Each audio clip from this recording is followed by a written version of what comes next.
Dumating ng bago kong parcel. Ay, tsaka iba tayo yung renta mo for this coming month. Nasaan na, ha?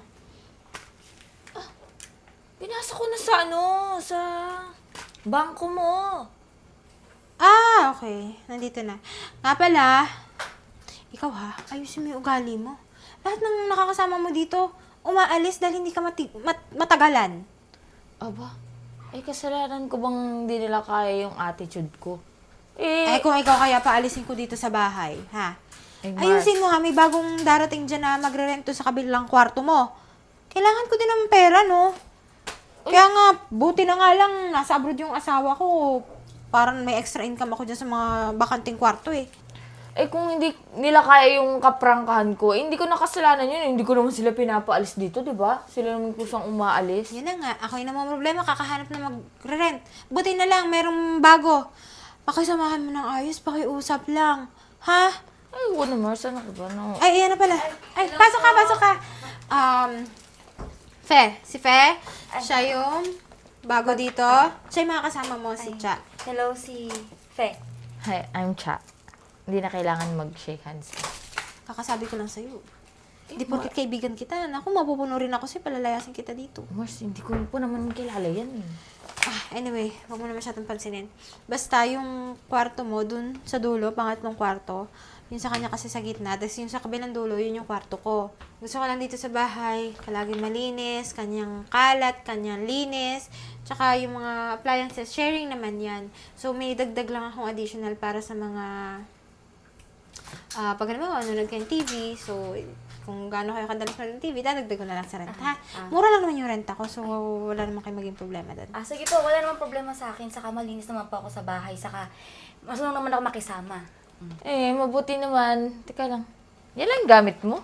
Ay, oo, kasi ako lang din naman mag-isa eh. Hindi naman ako masyadong palabihis.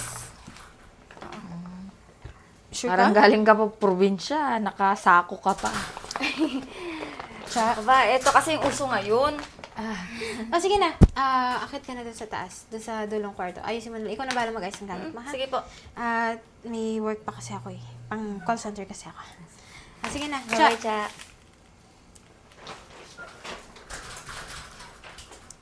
Ang galing probinsya yun ah. Ako ba? Ako nga mas mabait sa'yo eh. Kaya ikaw makasama ka na maayos. Kailangan ko ng pera. Pag yan umalis pa, dodobling ko renta mo. Tsaka yung kalat mo ha. Anong sabi si Pe maglinis yan? Eh, maganda nga siya ang una maglinis niyan eh. Linisin mo na! Higa mo na ako, Mars.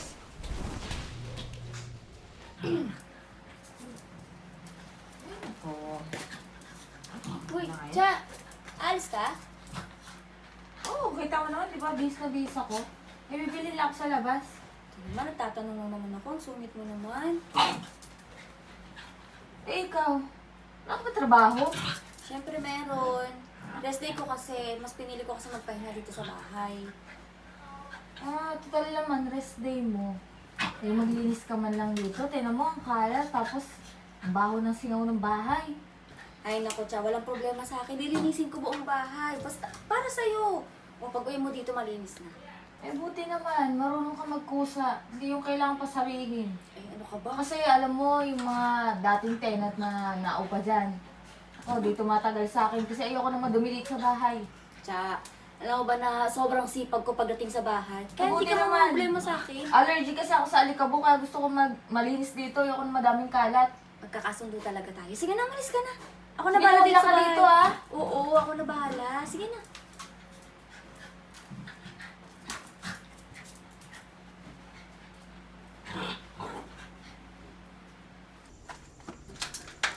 Ay, busog na busog ako. Oh, Virgo! Ano? Wala ka bang trabaho? Aga mo naman umuwi. Ay, gusto nga pakiramdam ko. Hindi ako pumasok. Uy! Ate Virgo! Cha! May nakakita ba kayong pera? Nawawala yung pera ko dito sa bag ko eh. Bilang ko din kasi yun eh. Ha? Oo, nawawalan ako ng 2,000. Ha? Wala eh! Hindi naman kumakit sa taas eh. Sigurado kayo? Eh, bilang na bilang ko kasi itong pera ko. Hindi ako pwedeng mawalan eh. Eh, paano naman mawawala yan? Eh, tayo-tayo lang nandito. Eh na nga, tayo-tayo lang eh. Hindi ko naman kayo masyadong kilala. Oh, Pe, napapaupa ako. Lalong hindi ko naman gagawin na nakawan ka ha. tsaka ako. Kararating ko lang ah. Ikaw na nga nagsabi, di ba? O, paano mawawala yung pera ko dito sa wallet ko? Nasa kwarto ko lang yun. Baka naman na-misplace mo lang. Oo nga. Hindi yung kami Alam yung mo, pinaghahanapan mo. Mula nung nagpaupa ko, never may nawalan dito. Sigurado ko bang may nawawala kang pera o baka naman nagastos mo. Rest day ko nga ngayon, di nga ako lumabas. Nandyan nga lang ako sa bahay. Paano mawawala sa labas? Yun na nga eh, andiyan ka lang sa bahay, andiyan ka lang sa kwarto, paano ka mawawalan? Hindi ko alam. Sigurado ba kayo? Baka magsabi na lang kayo ng totoo. Baka isa sa inyo kumuha. Hoy, Fe, hindi ko gagawin magnakaw ha, may pera ako. Lalo na ako. May Sigurado trabaho ka, Cha? ako. Sigurado ka, Cha? Di ba lumabas ka? Baka pinag-shopping mo yung pera ko eh. Aba, ano tingin mo sa akin? Walang pambili? Teka lang siya. Oh, kaya ka nga Baka- laging galit baka sa akin, naman di ba? Pag kaya- kinakausap ka. Baka naman kaya dahil ayaw mo dito, gumagawa ka ng paraan para umalis to. Aba, Mars. Diyos ko. Ako ay masama ang ugali, oo. Pero, Diyos ko, hindi ako nag-i-interest sa mga bagay, ha? Meron akong pera. Ate, pero paano naman yan? Hindi ako naniniwala sa'yo, Cha. Feeling ko talaga kinuha mo yung pera ko eh. Teka lang, Uy.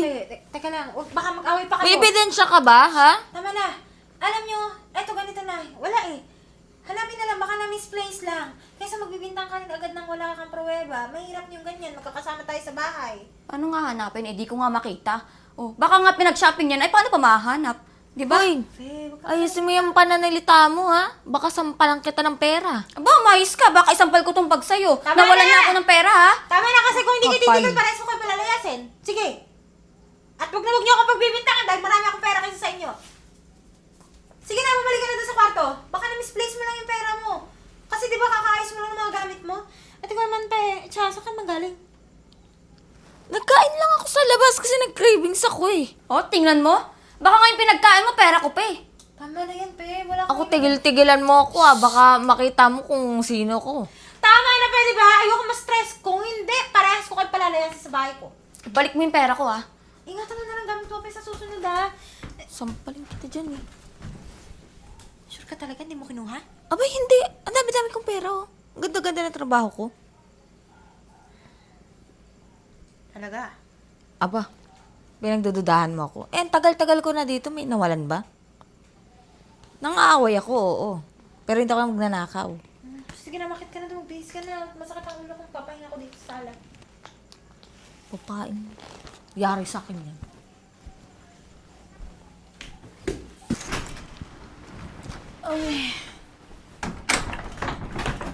Oh. Ay, nako. Siguro, masarap ang almusal niyan. Kasi, syempre, nakakuha ng pera. Marami-raming naipon. Kung kahit ako, nawalan ako ng pera, pero hindi talaga ako nakatulog. Siguro, Pero may masarap- gusto ka ba sabihin? Parang yung pinapalabas mo, eh. Wala naman. Bakit? Natatamaan ka ba? Sinasabi ko lang naman kung ano yung totoo eh. Anong gagawin ko sa 2,000 mo? Sabi! Good morning, Virgo. Bakit?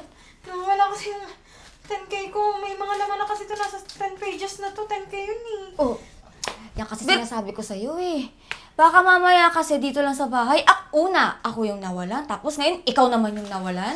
Oh, Hindi ba tayo naluluban? Sure ka ba? Kayo, nalalak niyo yung pinto? Ay. Baka mamaya napapasok tayo na magnanakaw, ha? Virgo, ako pag nalabas, nilalak ko yan. Pag babalik ako, nakalak din yan. oh, lalo naman ako. Sure ako na nilalak ko yung pinto. Baka naman kasi nandito sa loob yung magnanakaw, di ba? Lalo na yung malapit yung kwarto mo. So, pinagbibintangan mo ko. Ikaw namumuro ka na sa akin, babae ka, ha? O bakit hindi ba? O tayo lang naman nandito, di ba? Pwede mo ginandagdagan? Hindi magagawa ni Chayo. Matagal na kami magkaibigan. Never nangyari yun. Tsaka ilang taon na kami dito. Wala namang nagnakaw. Saka ano ka ba, Virgo? Hindi naman sa tagal yun na magkaibigan kayo. Malay mo, kinukuha lang ni Cha yung loob mo. O, para makuhanan ka ng pera. Ang Ikaw kapal kasi talaga problema ng mukha sa'yo, nito bilis mo eh. magtiwala eh. Hoy, maganda yung trabaho ko. Madami akong pera. Aanin ko yung 2,000 mo. Oh, malay mo, may iba ka pang pinagagastos. Ano binibigay mo sa lalaki mo? Ikaw naman. Tama na nga! Alam mo, wala na. Wala mo kayong trabaho? Siguraduhin niyo ilak niyo yung mga kwarto niya. Baka mamaya ikaw naman mawalan. Naku, Virgo. Aray ko! Uy. Kita mo, umamin ka na kasi hindi yung nagpi-feeling wala kang alam. Sampalin kita. Ang dami kong pera, ha? Masampaling kita. Kapal ng mukha nitong babaeng to.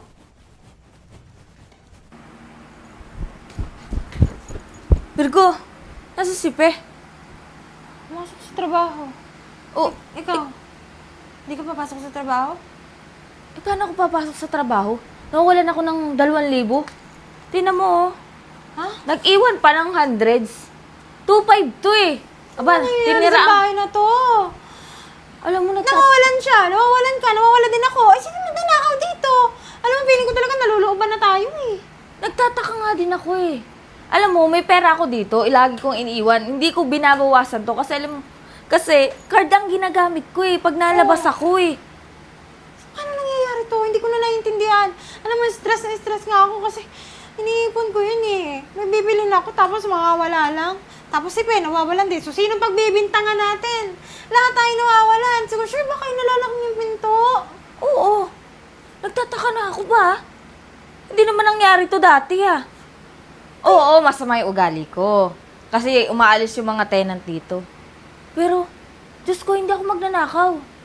Ang pakikipag-away, hindi kasalanan sa Diyos. Ang pagnanakaw, yun ang kasalanan. Pero kahit demonyita ako, hindi ako magnanakaw, no? Tsaka, alam ko yun. Sa tingin mo ba, pinagbibintangan kita? Pinagbibintangan ka ni Fe, oo. Pero ako, hindi ko naman iniisip na kakaya mong gawin sa akin yun eh.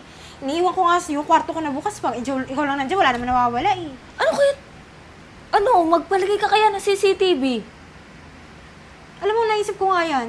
At paano nga? Ano igagastusin ko pa doon na wala nga yung ipon ko? Alam mo, tawag na lang tayo ng pulis. Paimbestigahan natin. Kasi baka mamaya yung kapitbahay natin nawawala na rin. Mabuti pa. Kaysa naman ganito. Tsaka, alam mo na, iinis ako sa babae na yun. Pinagbibintangan talaga ako, ah. Kaya mo na, nawalan din eh. Eh baka, syempre, initial, niya, mahanap ng masisisi. Ba, sa Kasi nawalan dami-dami din ng siya. tenant mo, yan pa talagang lakas loob namang away sa akin, ha? Nakahanap ka lang ng katapat mo. Sige na, tulungan mo ko dito. Hindi ko alam paano tumawag ng pulis. Nakainis. Ano ba yun? Naku ma'am, sigurado ako na hindi kayo nalooban. Kasi secure naman lahat eh. Secure yung bintana nyo. Secure naman tong pinto nyo. Eh, sir, sa ibang bahay, hindi ba sila wala ba nababalita? Kasi, imposible eh. Lahat kami nawawalan dito. Oo nga, sir. Ako, huling nawalan dito ng pera. Nag-aaway-aaway na nga kasi nagbibintangan kung sino kumuha eh. Hindi ko naman kayang gawin yun. Actually, nagro-robing naman kami dito eh. Lalo na sa village nyo. Eh, wala namang nanloloob dito. Tingin ko kasi dito, inside job to eh. Sir, ako sigurado ako hindi ko kukunin yun. Ito din, tagal ko na itong kilala. Eh, yung isa, siya nga yung unang nawalan eh. Alam mo ma'am, mas mabuti pa, imbestigahan ko lahat yung nandito. Total naman, imbestigahan ko na si ma'am, pati kayo. Iantayin ko na lang yung kasama nyo. Mga anong oras ba yung darating? Baka maya-maya, nandyan na rin yun. Sige sir, maupo ka muna, timpla lang ang kape. Sige, antayin ko na rin. Salamat po ah.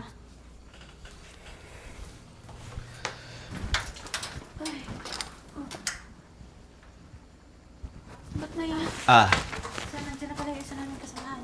Miss, ano pangalan mo? Bakit po? Kailangan ko lang mag-imbestiga. Sorry pe ha, kasi ayoko na nag-away-away tayong tatlo dito. Tumawag na ako ng pulis para imbisahan ba't nawawalan tayo ng pera. Para malaman natin kung saan napupunta yung pera natin. Miss, anong buong pangalan mo?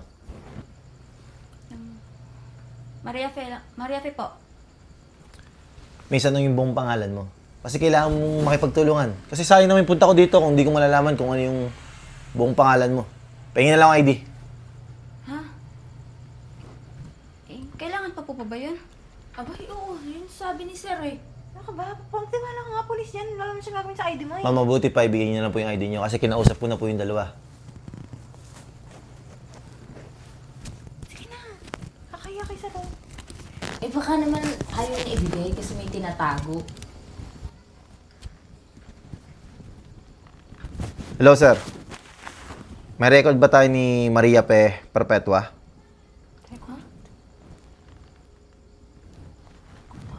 Okay, sir. Confirm pa. May record pala to eh. Sir, baka mamaya kapangalan ko lang yan. Ay, Miss! Bumalik ka dito. Alam mo, wag mo nang dagdagan yung kaso mo. Bitaw mo ko, nasasaktan ako ha. Tatakas ka eh. Kilto kong kita eh. Sir, ano naman yung mga nanakaw sa... Ano ba? Oh, ibalik mo sa amin Hindi ko alam kung nanakaw. ano, totoo ba? Siya ba yung... Eh, Sir, sigurado ba kayo? Baka mamaya sinungaling lang yung pulis. Inaamin Ma'am, niyo lang ganito ako po eh. kasi yun. Actually, marami na pong naloko si Maria pe. Tingnan mo. Mag-aaway pa kami dahil sa'yo. Ganyan po talaga yung ginagawa niya kasi ang ginagawa po niyan, mangungupahan, tapos papalabasin niya, nanakawan siya, pero siya po talaga yung nagnanakaw. Sir, hindi po yung totoo, sir. So, ginagawa mo yun para hindi ka mapagbintangan. Tapos kami lumalabas na parang kami pa yung may ninakaw sa'yo. Eh, kami pala to yung bala mo talagang pagnakawan. Hindi totoo yan. Gumagawa Sige, ko ganito lang lang. kayo. Ganito lang, ma'am. Kung Kulang di totoo mo lang, to, sir. mabuti pa sumama ka sa presinto. Hindi ako sasama. Bitawan mo ko. Tumigil ka, hoy! Bitawan mo ko. Ma'am. Tumigil ko. Tumigil ka na. Huwag mo nang palalayin yung sitwasyon. Wala naman akong kasalanan eh. Sige na, ma'am. Kung wala kang kasalanan, mas mabuti pa. Doon ka na sa presintong paliwanag. Tara na. Wala naman, wanted ka na nga eh. Ma'am, mas mabuti pa sumunod na kayo sa presinto. Sige po. Para makuha namin statement niyo. Galing mo, bintang. Ikaw lang pala magdanakaw. Tara na, ma'am.